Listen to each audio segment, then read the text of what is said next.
فردوس الرحمن فردوس يا الله باروች ሆይ አላህ ያዛችሁን በመታዘዝ የከለከላችሁን በመከልከል ሁሌም በሁሉም ጉዳይ ላይ በሁሉም ቦታ ላይ የሚገባውን ፍራቻ ፍሩት።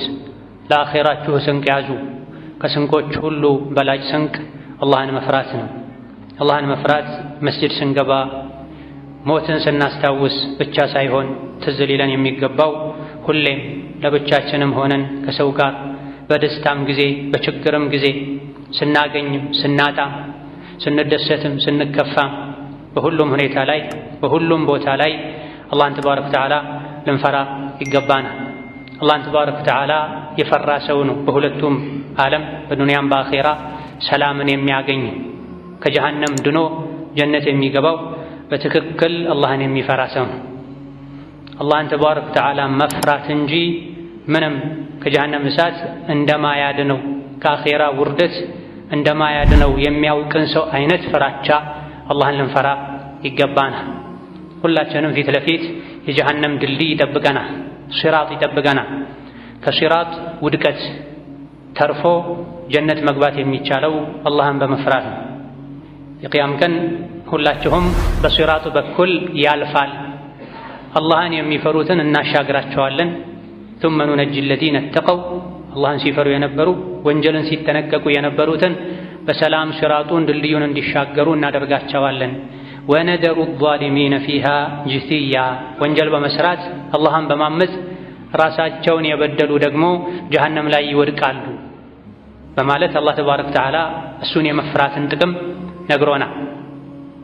ጀነትም የተዘጋጀችው እሱን ለሚፈሩ ሰዎች ብቻ እንደሆነ አስቀድሞ ነግሮናል። ወዒደት ሊልሙተቂን ጀነት የተዘጋጀችው አላህን ለሚፈሩ ወንጀልን ለሚጠነቀቁ የታዘዙትን በታዘዙት መሰረት በታዘዙት ጊዜ ቦታ የሚፈጽሙ የሚተገብሩ ለሆኑ ሰዎች ጀነት ተዘጋጅታለች። የጀነትን መንገድ ስቶ ሲራጡ ላይ የወደቀ ደግሞ እሳትን ፍሩ ለነዚያ ለከሃዲዎች የተዘጋጀችውን ብለዋል። በዋነኝነት የጀሃነም እሳት የተዘጋጀችው ለከሃዲዎች ነው። አማኝ ነኝ ቢልም ሙስሊም ነኝ ቢልም አላህን መፍራት ከጎደለው የታዘዘውን በአግባቡ መስራትን ካጎደለ ከተወ ጀሃነም ለሱም ጭምር መቀጫ እንደምትሆን አላህ ነግሮናል። እነሆ ፊት ለፊታችን የሚጠብቀን አኺራ ላይ የሚጠቅመን የሚያዋጣን እኛው ራሳችን ተግተን ለፍተን ወደን ፈልገን አምነን የሰራነው ስራ እንደሆነ ልናውቅ ይገባናል። ወአን ለይሰ ሊልኢንሳኒ ኢላ ማ ሰዓ ወአነ ሰዕየሁ ሰውፈ ዩራ ثم يجزاه الجزاء الأوفى ብሏል አላህ ተባረከ ወተዓላ ቁርአን ላይ። እወቁ የሰው ልጆች ሆይ የሰው ልጅ በሰራው ስራ እንጂ አይመነዳም። የሚቀጣም ከሆነ በስራው ነው የሚቀጣው፣ የሚመነዳም ከሆነ በሰራው መልካም ስራ ነው። የሰው ልጅ የሰራውን ስራ ማምለጥ አይችልም። እያንዳንዱ የሰው ልጅ የሚሰራው ስራ እሱ ላይ ይጻፋል፣ ይመዘገባል፣ ተሰብስቦ ይቀመጥለታል። ፈመን ያዕመል ሚስቃለ ደረቲን ኸይረን የረህ ቅንጣትን የምታክል ብናኝን የምታክል መልካም ስራ የሰራ ሰው አኺራ ላይ ስራውን ያየዋል፣ ያገኘዋል፣ ከስራው ጋር ይገናኛል። የሰው ልጅ ቅንጣትን የምታክል መጥፎ ስራ የሰራ ሰው ስራውን ያገኛል፣ ኸይርም የሰራ ሰው ስራውን ያገኘዋል፣ ዋጋውንም ያገኘዋል። የውመ ተጅዱ ኩሉ ነፍሲን ማ ዐሚለት ሚን ኸይሪን ሙሕደራ እያንዳንዷ ነፍስ የቅያም ቀን የሰራችውን ስራ አጠገቧ ሆኖ ታገኘዋለች። መጥፎ የሰራም ሰው ስራውን ያገኘዋል። ነገር ግን ዱንያ ላይ በቆይታው በጉልበቱ በሀብቱ በእውቀቱ በጊዜው መልካም ስራ የሰራ ሰው ስራውን ሲያይ አኺራ ላይ ይደሰታል፣ በጨመርኩ ብሎ ይመኛል። መጥፎ ስራ የሰራ ሰው እድሜውን አላህን በሚያስቆጣ ነገር የጨረሰ ያባከነ ሰው መክሰሩን መዋረዱን አኺራ ላይ ሲያይ ሲያረጋግጥ የመጥፎ ስራ ክምር ቁልል ሲያይ በሱና በስራው መሃል የምስራቅና የምዕራብ ያክል መራራቅ በኖረ ብሎ ይመኛል። ግን ስራው ይከታተለዋል፣ አይተውም። እያንዳንዱ ሰው ዱንያ ላይ የሰራውን ስራ ጥሩም ይሁን መጥፎ ያገኘዋል፣ ይገናኛል ከስራው ጋር። ስለዚህ አኺራ ላይ ላለመዋረድ ከመጥፎ ስራ ዱንያ ላይ መራቅ ያስፈልጋል። አኺራ ላይ ለመክበር ለመደሰት መልካም ስራን ማብዛት ያስፈልጋል። ثم يجزاه الجزاء الأوفى ማለትም ይሄ ነው። የሰው ልጅ አኺራ ላይ የሰራውን ነው የሚያገኘው። ኸይር ከሰራም ኸይር መመለሻ መኖሪያ ጀነትን ያገኛል። መጥፎ ሲሰራ ከኖረም መጥፎ መመለሻ መጥፎ መግቢያ ጀሃነም ይጠብቀዋል። ስራውን ሙልት ያለ መመንዳትን ይመነዳል ይላል። ኸይር የሰራ በብዙ እጥፍ አባዝቶ አላህ ይመነዳዋል። ስለዚህ መልካም ስራ ስንሰራ በብዙ እጥፍ ጀዛውን አላህ ዘንድ እንደምናገኝ እያስተዋለን እያሰበን ለኸይር ስራ ልንነሳሳ፣ ነፍሳችን ወደ ኋላ ስትጎትተን ነፍሴ ሆይ ላንቺው ነው ጥቅሙ ብለን ልናነሳሳት ይገባል። ለመጥፎ ስራ ነፍሳችን ስትጓጓ ስትጎተጉተን ስትጎትተን ደግሞ ነፍሴ ሆይ ይህ መጥፎ ስራ ዛሬ ዱንያ ላይ ቢያስደስትሽም ደስታው ዘላቂ አይደለም፣ ነገ ውርደት ያመጣል፣ በጀሃነም ካቴና መታሰርን፣ በጀሃነም መዶሻ በብርቱ መላይኮች መመታትን ያስከትላልና ነፍሴ ሆይ ተይ እንድንላት ሊያደርገን ይገባል። ኩሉ ነፍስን ቢማ ከሰበት ረሂና፣ ነፍስ ሁሉ ዱንያ ላይ በሰራችው ስራ አኼራ ላይ ተያዥ ናት ይላል። ማምለጥ አይቻልም። ይሄ የጌታችን የአላህ ቃል ነው። ደጋግመን የምንሰማው የቁርአን አንቀጽ ነው። ቁርአን የወረደው የእኛን ነፍስ ለማስተካከል የእኛን ልብ ለመግራት ነው፣ ለማጽዳት ነው። የትሉ ዐለይሂም አያቲሂ ወዩዘኪሂም። ነቢዩ ሰለላሁ ዐለይሂ ወሰለም የተላኩት አማኞች ላይ ተከታዮቻቸው ላይ የአላህን ንግግር ቁርአንን ያነበቡ ሊያጸዷቸው ሊያንጿቸው። ወላጆች ልጆቻቸውን በምግብ በመጠጥ እየተንከባከቡ አካላቸውን እንደሚያሳድጉት ሁሉ ነቢዩ ዐለይሂ ሰላቱ ወሰላም እኛን ነፍሳችንን፣ ቀልባችንን፣ ልባችንን ሊያጸዱ ሊንከባከቡ ሊያሳድጉን የመጡት። ይሄም የሚሆነው በምንድን ነው? በቁርአን በሐዲስ ነው። የሰው ልጅ ከቁርአን ከሐዲስ ከዕልም ከምክር ሲርቅ ነው አኼራን የሚረሳው። አኼራን ሲረሳ ነው ርቆ የሚሄደው የጥመት ጎዳና ላይ፣ ስሜትን መከተል ላይ፣ አላህን ያስቆጡ ሸይጣንን ማስደሰት ላይ የሰው ልጅ ርቆ የሚሄደው አኼራን ሲረሳ ነው። አኼራን የሚረሳው የልቡ ቀለብ የልቡ ምግብ የሆነውን ቁርአንን ሐዲስን ቸላ ሲል ሲርቅ ነው። በየቀኑ ውሃ ጠማኝ፣ ምግብ ራበኝ ብለን እንደምንበላው እንደምንጠጣው ሰዓቱን ጠብቀን ቢያንስ በቀን 3 ምግብ ፈልገን እንደምንመገበው በቀን በተደጋጋሚ ለልባችን የቁርአን ምክር ያስፈልጓል፣ የሐዲስ ምክር ያስፈልጓል፣ ዚክር ያስፈልገዋል። ካልሆነ ይሞታል። ለዚህ ነው ልባችን የብዙዎቻችን ስለታመመ የአንዳንዶችም ስለሞተ ነው ቁርአን የገሰጸን የመከረን። ብዙ ሞተው ወደ አኼራም የሄዱ ሰዎችን እያየን እኛ መጥፎ መንገድን አንለቅም ምንለው በከንቱ ምኞት ሸይጣን የሚያታልለን። ሰይግፈሩ ለና አላህ መሃሪ ነው፣ ነገ ይምረናል፣ ነገ ተውበት እናደርጋለን እያለን በእጃችን በሌለ ነገ ተስፋ አድርገን ዛሬያችንን እናበላሻለን። ስንትና ስንት ሰው በሞተበት በተኛበት ሞቶ ወደ አኼራ ይሄዳል። ለሰርግ ለብሶ የሄደውን ልብስ ሰዎች ጀናዛውን ለማጠብ በግድ ያወልቁለታል። ይሄን ዘውትር ለነፍሳችን ልንነግራት አኼራን ሁሌ ፊት ለፊታችን ልናደርግ ይገባናል። ኩሉ ነፍስን ቢማ ከሰበት ረሂና፣ ነፍስ ሁሉ በሰራችው ስራ ሙርከኛ ሆና ትያዛለች። ስራዋ ነው አላህ ዘንድ ሚያስይዛት ሚያድናትም ስራዋ ነው። እያንዳንዱ የሰው ልጅ ቆሞ አላህ ዘንድ ይገመገማል፣ ይፈተሻል፣ ይመረመራል። ተመርምሮ ያለፈ ጀነት ላይ ያርፋል። ተመርምሮ ተፈትሾ ተገምግሞ የወደቀ ጀሃነም ላይ ከስሮ ተዋርዶ ሁሌ እየተቆጨ ይኖራል። መን እህተዳ ፈኢነማ ያህተዲ ሊነፍሲህ ወመን ضለ ፈኢነማ የضሉ ዐለይሃ ወላ ተዚሩ ዋዚረቱን ዊዝረ ኡኽራ። የተስተካከለ ቀጥ ያለ ሚስተካከለው ሚቃናው ሚስተካከለው ለራሱ ነው። የጠመመም የመጥመሙ የማመፁ ጉዳት እሱ ራሱ ላይ ነው። ወላ ተዚሩ ዋዚረቱን ዊዝረ ኡኽራ። የተኛዋም ወንጀለኛ ነፍስ የሌላን ሰው ወንጀል አትሸከም። አንዲት ነፍስ ራሷ ያላጠፋችውን ጥፋት አላህ ዘንድ ተባረከ ወተዓላ አትጠየቅበትም ይላል። ምን ማለት ነው? ይሄ ያንዳንዱ የሰው ልጅ የራሱን ወንጀል ራሱ ነው የሚሸከም፣ በራሱ ጥፋት ራሱ ነው የሚጠየቀው። አባቴ እንዲህ አድርጎኝ፣ እናቴ እንዲህ አድርጋኝ፣ ጓደኛዬ፣ ዘመኑ፣ ጊዜው አላህ ዘንድ ቦታ የሌላቸው ምክንያቶች ናቸው። ያንዳንዱ የሰው ልጅ ለአካለ መጠን ከደረሰ በኋላ በስራው ራሱ ይጠየቃል። ራሱን መቆጣጠር አለበት። የዱንያ ህይወትን ኑሮን ለማሸነፍ እንደምንታገለው ሁሉ አኼራን ለማስተካከል ቀብራችንን ለማሳመር የጀነት ደረጃዎች ላይ ለመውጣት ከነፍስ ጋር ከሸይጣን ጋር ግብ መፍጠር ያስፈልጋል።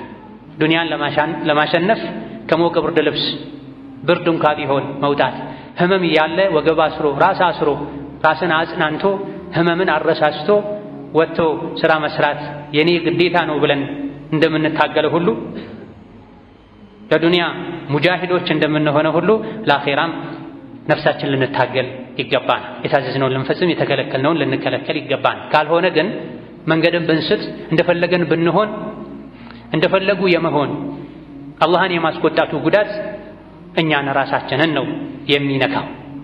ወኩለ ኢንሳንን አልዘምናሁ ጣኢረሁ ፊ ዑኑቂህ ያንዳንዱን የሰው ልጅ ስራውን አንገቱ ላይ አንጠልጥለንለታል ይላል አላህ ተባረከ ወተዓላ። ወኑኽሪጁ ለሁ የውመል ቂያመቲ ኪታባ የልቃሁ መንሹራ የሰው ልጅ የሰራው ስራ አንገቱ ላይ እንጠለጠላል። አላህ እጁ ላይ አላለም፣ እግሩ ላይ አላለም። እጅ ተቆርጦ የሰው ልጅ ዱንያ ላይ ሊኖር ይችላል። እግርም ተቆርጦ የሰው ልጅ ዱንያ ላይ ሊኖር ይችላል። አንገቱ ተቆርጦ ግን የሰው ልጅ ዱንያ ላይ አይኖርም። ዱንያ ላይ እስካለህ ድረስ ምሰራው ስራ በሙሉ ካንተ ተለጥፎ ነው ያለው። በልብህ ምሰራው ስራ አለ፣ መጥፎ መመኘት፣ ለሰዎች ውድቀትን መመኘት፣ ሰዎችን መመቅኘት፣ ሰዎችን መናቅ የልብ ስራ። በምላስ ምሰራው ስራ አለ፣ ውሸት መናገር፣ ሰውን ማጣጣል። በእግርህ ምትሄደዋል፣ በእጅህ ምዳብሰዋል። ያንዳንዱ የሰው ልጅ በአካላቱ የሚሰራቸው ስራዎች በሙሉ አንገቱ ላይ እንጠለጠላል። አንገቱ ላይ እንደተንጠለጠለ ሲሞት አብሮተ ኺራ ላይ ይገናኛል። ስራውን በሙሉ የቂያም ቀን በመዝገብ መዝግበን እንካ መጽሐፍህን መዝገብህን አንብብ፣ ራስህን ለመገምገም አንተው ትበቃለህ ይባላል። ወውዲዐ አልኪታብ መጽሐፉም የቂያም ቀን መዝገቡ መጥቶ ይቀመጣል። የሰው ልጅ የሥራ መዝገቡን ያያል፣ ደጋግሞ ያነባል። ቀስ ብለህ አንብብ፣ አትቸኩል። መዝገቡ ላይ ያልሰራኸው ሰፍሮ ታገኛለህ፣ ይታይሃል። የሰራኸውስ መልካም ሥራ መዝገቡ ውስጥ ሳይካተት ቀርቷል ተብሎ ይጠየቃል። የሰው ልጅ ስራውን አንብቦ መዝገቡን አገላብጦ አይቶ ማ ሊሃዘል ኪታብ ላ ዩጋዲሩ ሰጊረተን ወላ ከቢረተን ኢላ አሕሷሃ ይላል፣ ይመሰክራል፣ ያምናል። ይህ ምን አይነት መዝገብ ነው? ትንሽ ትልቁን ሰብስቦ የያዘ መዝገብ፣ ሳላስብ ሳላቅድ ለቀልድ እንኳ የሰራሁትን የተናገርኩትን ሳይቀር ስራዬን ሁሉ ሰብስቦ ይዟል ይላል። ወወጀዱ ማ ዐሚሉ ሓዲረን የሰው ልጆች የሰሩትን ሁሉ የዛን ቀን አጠገባቸው ተሰብስቦ ያገኙታል። ወላ የዝሊሙ ረቡከ አሐዳ ያንተ ጌታ ማንንም አይበድልም ይላል። ኸይር ስራ የሰራም ሰው ስራው አይጎድልበትም፣ አላህ አይክደውም፣ መዝገቡ ሳያካትት አይረሳበትም፣ ያልሰራው ወንጀልም አይጻፍበትም። ስለዚህ የሰው ልጅ ከስራው ማምለጥ እንደማይችል ከስራው መዘዝ ወይም ከስራው ሽልማትም አላህ ዘንድ ተባረከ ወተዓላ አንዱን ማግኘቱ እንደማይቀርለት ሊያውቅ ይገባዋል።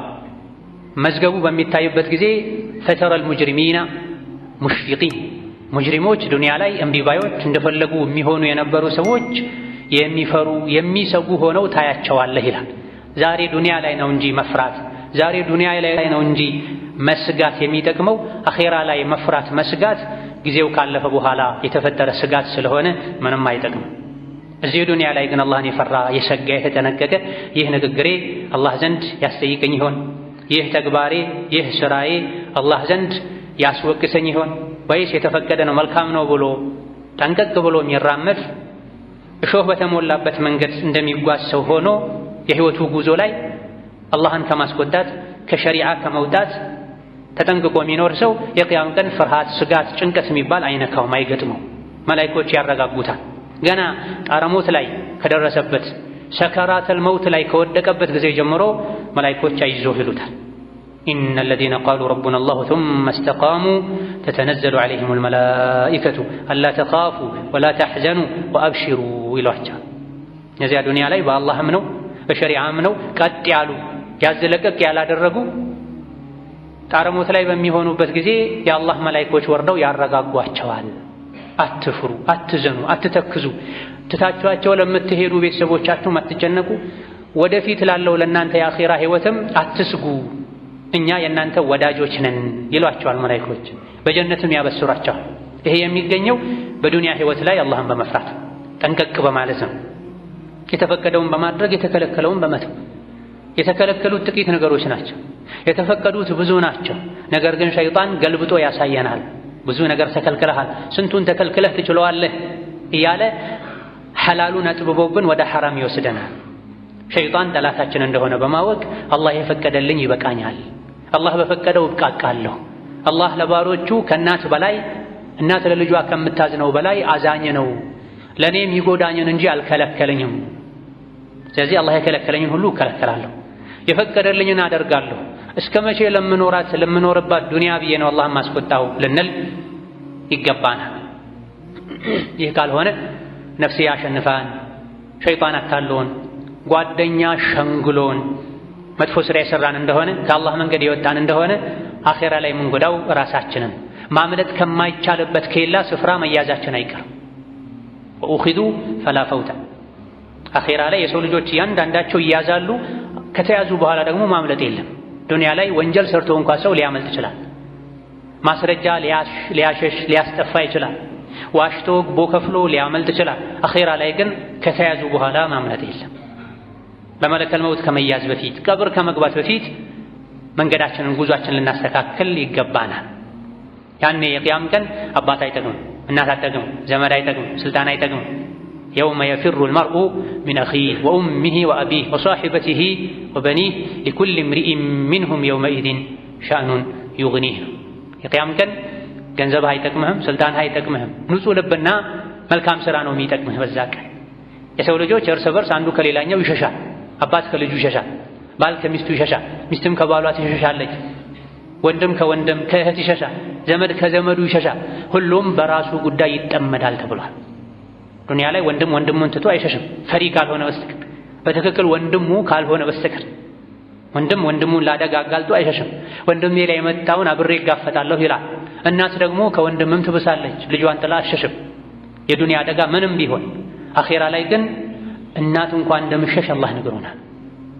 በራሳቸው ጭንቅ ውስጥ ስለሚሆን ዱንያ ላይ የበደልኳቸው ሰዎች እንዳይጠይቁኝ፣ ወንድሜን ዱንያ ላይ በድየዋለሁ፣ አባቴን ዱንያ ላይ በድየዋለሁ፣ በዱንያው በደል የራሴ ጭንቅ ሳያንሰኝ እሱ ጠይቆኝ ጭንቅ እንዳይደራረገብኝ ብሎ ሰው ዘመድ ከዘመዱ የሚሸሽበት ቀን። ለዚህ አላህ ተባረከ ወተዓላ ይህን ቀን አስፈራርቶናል። ወተቁ የውመን ቱርጀዑነ ፊህ ኢለላህ፣ ወደ አላህ የምትመለሱበትን ቀን ፍሩ። በዛ ቀን የሰው ልጅ ነፍስ የሰራችውን ሥራ ሙሉ በሙሉ ትመነዳለችና እዛ ቦታ ላይ በጥሩ እንጂ የምትመነዱበትን ሥራ እንጂ አትስሩ ብሎናል። ወተቁ የውመን ላ ተጅዚ ነፍሱን ዐን ነፍሲን ሸይአ፣ ፊት ለፊታችሁ አንድ ቀን አለ፣ ፍሩት፣ ተጠንቅቁት። የቂያም ቀን፣ የሞት ቀን፣ የፍርዱ ቀን። ያን ቀን ፍሩት። አንዲት ነፍስ ለሌላኛዋ ነፍስ ምንም ማድረግ ማችልበት ቀን ነው። ምልጃ ማይጠቅምበት ቀን ነው፣ መስፈርቱን ላሟላ ሰው እንጂ ካሳ ከፍሎ ራስን ማዳን ማይቻልበት ቀን ነው ይላል አላህ ተባረከ ወተዓላ። እነዚያ ራሳቸውን የበደሉ ምድርን የሚሞላ ወርቅና ብር እንኳ ቢኖራቸው፣ ምድርን የሚሞላ ወርቅና ብር ሰጥተው ራሳቸውን ለማዳን ቢሞክሩ አላህ አይቀበላቸውም ይላል። የዓለም አንደኛ ሀብታም ቢሆን አንድ ሰው ልቡን አስተካክሎ አላህን ፈርቶ ከወንጀል ጸድቶ አላህ ፊት ካልቀረበ ዱንያ ላይ ያካበተው ሀብት ንብረቱ፣ ስልጣን፣ ዝናው ሊያድነው አይችልም። ዱንያን የሚሞላ ወርቅ ብር ቢኖረው ወርቅ ብሩን ሰጥቶ ከአላህ ቅጣት ራሱን ማዳን ቢፈልግ አላህ አይቀበለውም። አላህ የሚቀበለው ኢማንና መልካም ሥራን ብቻ ነው። ኢማንና መልካም ሥራ ደግሞ እዚህ ዱንያ ላይ ነው ሊጠቅመን የሚችለው። ነቢዩ ዓለይሂ ሰላቱ ወሰላም ከእናንተ ውስጥ ማንም ሰው አንድም ሰው የለማ እያንዳንዳችሁ የቂያም ቀን አላህ ተባረከ ወተዓላ ፊት ለፊቱ አቁሞ ያለ አስተርጓሚ ቢያናግረው እንጃ። እያንዳንዱን የሰው ልጅ የቂያም ቀን አላህ ያለ አስተርጓሚ ፊት ለፊቱ አቁሞ ያናግረዋል። ወደ ቀኝ ቢያይ የሰው ልጅ በዛ ጊዜ የሰራውን ሥራ እንጂ ሌላ የሚያገኘው ነገር የለም። ወደ ግራም ቢያይ የሰራውን ሥራ እንጂ ሌላ ነገር አያገኝም። ወደ ፊት ለፊቱ ቢያይ በዛ ቦታ በዛ ቀን የሚያየው ፊት ለፊቱ የሚያየው እሳትን ብቻ ነው አሉ ነብዩ ሰለላሁ ዐለይሂ ወሰለም። ስለዚህ ምን አሉ? እሳትን ተጠንቀቁ፣ እሳትን ፍሩ። የአንዲትን ቴምር ግማሽ እንኳ ሰደቃ በመስጠት ይሄን ካልቻላችሁ ወለው ቢከሊመቲን ጠይባ፣ መልካምን ንግግር እንኳ በመናገር መጥፎ ንግግር ከመናገር በመታቀብ እንኳ ቢሆን ከእሳት ተጠንቀቁ አሉ ነብዩ ሰለላሁ ዐለይሂ ወሰለም። ይሄ ያንዳንዳችንን የሚመለከት እዚሁ ቆም ብለን ወዴት ነው እየሄድኩ ያለሁት? ያለፈ ህይወቴን በምን ጨረስኩት? ቀሪ ህይወቴንስ በምን መልኩ ማስኬድ አለብኝ ብለን ራሳችንን እንድንፈትሽ እንድንገመግም የሚያደርግ የነቢ ሐዲስ ነው አለይሂ ሰላቱ ወሰላም። ከእናንተ ውስጥ ከሰው ልጆች ውስጥ አንድ ሰው እንኳ የለም ምን ቢሆን እንጂ የቂያም ቀን አላህ ያለ አስተርጓሚ የሚያናግረው ቢሆን እንጂ አላህ የቂያም ቀን ፊቱ አቁሞ ያናግረኛል። ከዚህ ማምለጥ መዳን አልችልም። እዛ ቦታ ላይ ደግሞ አባቴ፣ አጎቴ፣ ወንድሜ፣ ስልጣኔ የሚባልበት ሁኔታ የለም። አላህ ፊት ቆሞ ተጨንቆ መውጫ ፈልጎ ወደ ቀኝ ቢያይ ስራውን ነው የሚያየው። መልካም ስራ ከሆነ ያለው ይረጋጋል። ወደ ግራም ቢያይ ስራውን ነው የሚያየው። ስራው ጥሩ ከሆነ ይረጋጋል። ፊት ለፊት ግን ያለው ምንድነው? እሳት ነው ያለው። እሳትን ተጠንቀቁ ኸይር ስራ በመስራት ቴምር እንኳ ሙሉ ቴምር መስጠት ባችል ግማሿን ለራስህ ጉረስ፣ ግማሹን ለምስኪን ስጥ። አንድ ዳቦ ነው ያለች፣ አንድ እንጀራ ነው ያለው፣ ግማሹን ብላ ለራስ ለቤተሰቦች፣ ግማሹን አብላ። ይሄ ምሳሌ ነው፣ አንድ ምሳሌ የቂያም ቀን የሚያድነው ስራ እንደሆነ ለመግለጽ። የቂያም ቀን የሚያድነን ስራ ልንሰራ፣ ሰዎችን ከመጉዳት፣ ሰዎችን ከመበደል፣ ሰዎችን ከማሰቃየት፣ ከማሳቀቅ በንግግር ወይም በተግባር ልንታቀብ ይገባናል። أقول قولي هذا وأستغفر الله لي ولكم ولسائر المسلمين من كل ذنب وخطيئة فاستغفروه إنه هو الغفور الرحيم والبر الكريم. استغفر الله. الحمد لله على إحسانه والشكر له على توفيقه وامتنانه، وأشهد أن لا إله إلا الله وحده لا شريك له تعظيما لشأنه، وأشهد أن محمدا عبده ورسوله الداعي إلى رضوانه صلى الله عليه وعلى آله وأصحابه وإخوانه وسلم تسليما كثيرا. أما بعد، ስለ አኺራ የተነገሩን ነገሮችን ሁሉ በተግባር ለማግኘት የሚጋርደን የሚከለክለን ሞት ብቻ ነው። ስለ አኺራ፣ ስለ ጀነት፣ ስለ ጀሃነም የሚነገረንን በሙሉ ስንሞት እናገኘዋለን። የሰው ልጅ ሆኖ ደግሞ የማይሞት የለም። ምንም እንኳ ዱንያ ላይ ደልቶ ተመችቶ ሁሉ ተሟልቶልህ በሰላም ብትኖር አንድ ቀን ከዕለታት አንድ ቀን ሰዎች በቃሬዛ አዝለው ወደ ቀብር መውሰዳቸው አይቀርም። ዛሬ ሰዎችን ተሸክሞ ጀናዛቸውን ያደረሰ ሰው ነገ እሱ በተራው ሰዎች በቃሬዛ አዝለው ተሸክመው ወደ ቀብር ሊወስዱት ይችላል። እስከዛ ድረስ ባለው ምቾት፣ ድሎት፣ ወጣትነት ሊሸነግለን ይችላል።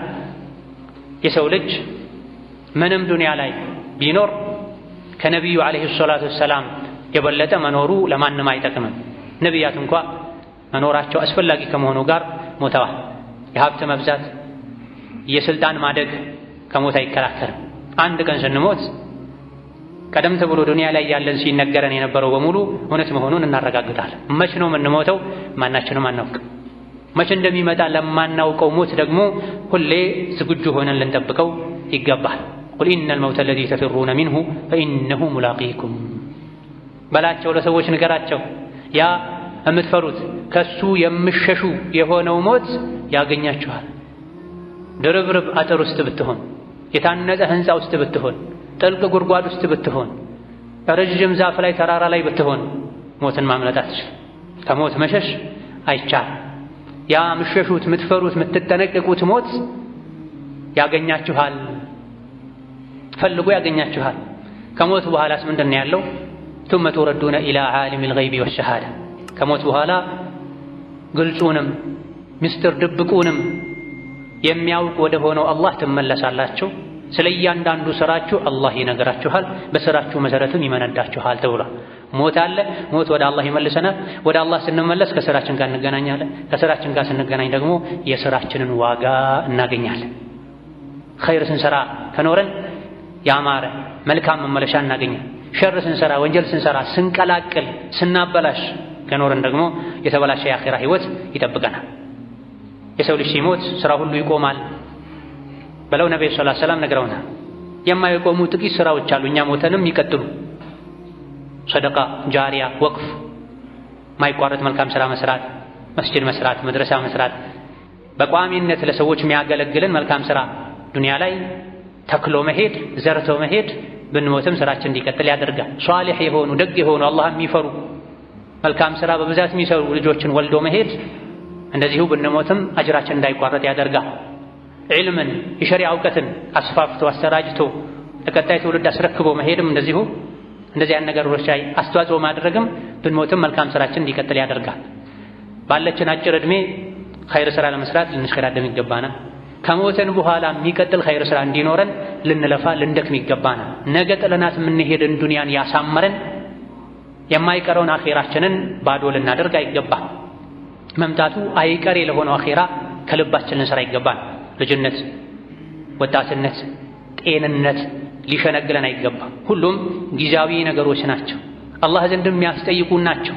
ነብዩ ሰለላሁ ዐለይሂ ወሰለም የቂያም ቀን እያንዳንዱ የሰው ልጅ ስለ ዕድሜው ይጠየቃል፣ በምን እንደጨረሰው። ስለ ወጣትነቱ ይጠየቃል፣ በምን እንዳሳለፈው። ስለ ገንዘቡ ይጠየቃል፣ ከየት እንዳመጣው፣ ምን ላይ እንዳወጣው። ስለ እውቀቱ ይጠየቃል፣ አውቀህ ነበር፣ ሰምተህ ነበር፣ ሰምተሽ ነበር፣ ባወቅከው ምን ሰራህ፣ ምን አደረግህ ይባላል ብላ። ስለዚህ ለእነዚህ ሁሉ ጥያቄዎች የቂያም ቀን አላህ ዘንድ ስለምንጠየቃቸው ጥያቄዎች በሙሉ መልስ ልናዘጋጅ ይገባናል። መልሱ ደግሞ በተግባር ዛሬ ሊታይ ይገባዋል። መልሱም ትክክል ሊሆን ይገባዋል።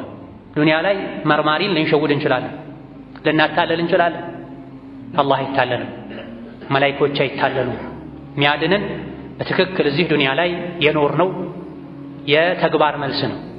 የሶላት ጉዳይ አላህ ዘንድ ያስጠይቃል ብሎ ያመነ ሰው ሶላትን በአግባቡ መስገድ አለበት። የዘካ ጉዳይ አላህ ዘንድ ያስጠይቃል ብሎ ያመነ ሰው ዘካን በአግባቡ ማውጣት አለበት።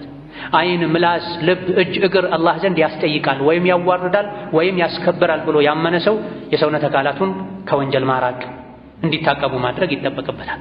እናውቃለን ግን ያወቅነውን አንተገብርም። ይሄ የበለጠ አላህ ዘንድ ያስጠይቀናል። አውቀን ማጥፋታችን፣ መልካም ስራዎችን አውቀን ቸላ ማለታችን የበለጠ አላህ ዘንድ ያስጠይቀናል፣ ያዋርደናል። ዱንያ ላይ እስከ መቼ እንደምንኖር አናውቅም። ያልፋል የዱንያ ቆይታ። በሶላት፣ በዚክር፣ በቁርአን፣ በመልካም ስራ ተሽቀዳድሜ ጊዜውን ልጠቀምበት ይገባል ልንል ይገባናል። ثم صلوا وسلموا على البشير النذير والسراج المنير فقد أمركم ذلك ربكم قائلا إن الله وملائكته يصلون على النبي يا أيها الذين آمنوا صلوا عليه وسلموا تسليما اللهم صل وسلم وبارك على عبدك ونبيك محمد وعلى آله وأصحابه وأتباعه وسلم تسليما كثيرا اللهم أعز الإسلام والمسلمين وأذل الشرك والمشركين ودمر أعداءك أعداء الدين اللهم اجعل هذا البلد آمنا مطمئنا سخاء رخاء وسائر بلاد المسلمين اللهم آمنا في دورنا وأوطاننا ولا تسلط علينا بذنوبنا من لا يخافك فينا ولا يرحمنا اللهم أعنا على ذكرك وشكرك وحسن عبادتك اللهم أعنا على ذكرك وشكرك وحسن عبادتك اللهم حبب إلينا الإيمان وزينه في قلوبنا وكره إلينا الكفر والفسوق والعصيان واجعلنا من الراشدين اللهم إنا نسألك فعل الخيرات وترك المنكرات وحب المساكين وأن تغفر لنا وترحمنا وإذا أردت بعبادك فتنة أن تقبضنا إليك غير مفتونين اللهم إنا نسألك الهدى والتقى والعفاف والغنى اللهم إنا نسألك الهدى والتقى والعفاف والغنى اللهم إنا نسألك الهدى والتقى والعفاف والغنى اللهم اغفر لنا ولوالدينا ولمشايخنا ولجميع المسلمين اللهم فرج هم المهمومين ونفس كرب المكروبين واقض الدين عن المدينين واشف مرضنا ومرضانا ومرضى المسلمين اللهم اشف مرضنا ومرضانا ومرضى المسلمين وارحم موتانا وموتى المسلمين برحمتك يا أرحم الراحمين ربنا آتنا في الدنيا حسنة وفي الآخرة حسنة وقنا عذاب النار آمين والحمد لله رب العالمين.